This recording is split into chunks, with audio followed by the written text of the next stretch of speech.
सिद्धयोग, कुंडलिनी योग, शक्तिपात योग हे असे अनेक नावं आहेत. हे बेसिकली 3 नावांनी आपण ओळखतो. याचा अर्थ असा होतो की आपल्यासह जन्माला आलेला योग.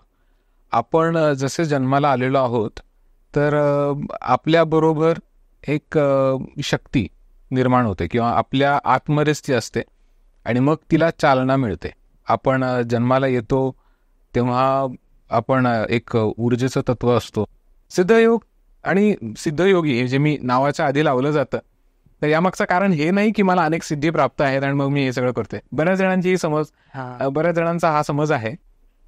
तर याचा अर्थ हा होतो की ज्याला आत्मिक तत्व किंवा ज्याला आपण कुंडलिनी म्हणतो, ते तत्व ज्याला ओळखता आलं तर तो सिद्धयोग मार्गात आला.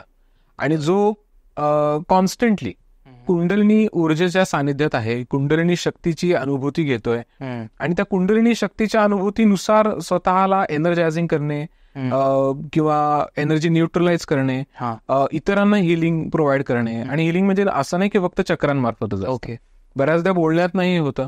अनेक मोठे मोठे संत होते जे कीर्तनामार्फत करायचे, ज्यांचं व्याख्यान असायचं. काही जण शास्त्रात हा प्रकार करायचे, काही जण यज्ञामार्फत करायचे. आता यज्ञ देखील एक हिलिंग मोठी प्रोसिजर आहे की ज्यामध्ये फायर एनर्जी आणि साऊंड एनर्जी आपल्या मंत्रांमार्फत हे सगळं एकत्र होतात. त्या दोन्हीचंही कॉम्बिनेशन होतं. आणि यज्ञकुंड जर तांब्याचा असेल तर थर्मोडायनॅमिक मेथडनुसार आपण खूप वेगवेगळ्या एनर्जीजला आपण कन्व्हर्जन करतो एनर्जीजचा. ओके, आणि तसं होतं. तर या सगळ्याचाच वापर जो कोणी करतात हे सगळे सिद्धयोगी आहेत. अच्छा, तर मग त्यामुळे सिद्धयोग हा शब्द वापरला जातो.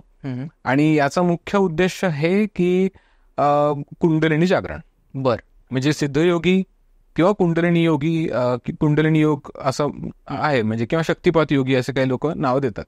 तर असे प्रकार आहेत.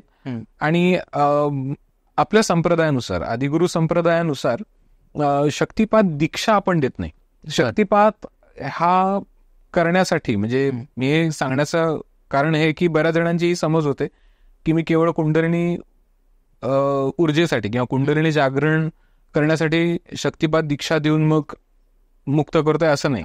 यामध्ये काय आहे की अनेक कारणं आहेत, त्याबद्दल आपण पुढे बोलूच. पण फक्त हे मी क्लिअर करतो की कुंडलिनीच्या जो कॉन्टॅक्टमध्ये येतोय तर आणि कुंडलिनी शक्ती जागृत करण्यासाठी जो आपल्याला प्रवृत्त करतोय, आपल्याला मोटिवेट करतोय आणि किंवा ज्याच्या सानिध्यात आल्यानंतर आपल्याला आत्मज्ञानाची ओढ लागतीये, तो प्रत्येक व्यक्ती सिद्धयोगी आहे.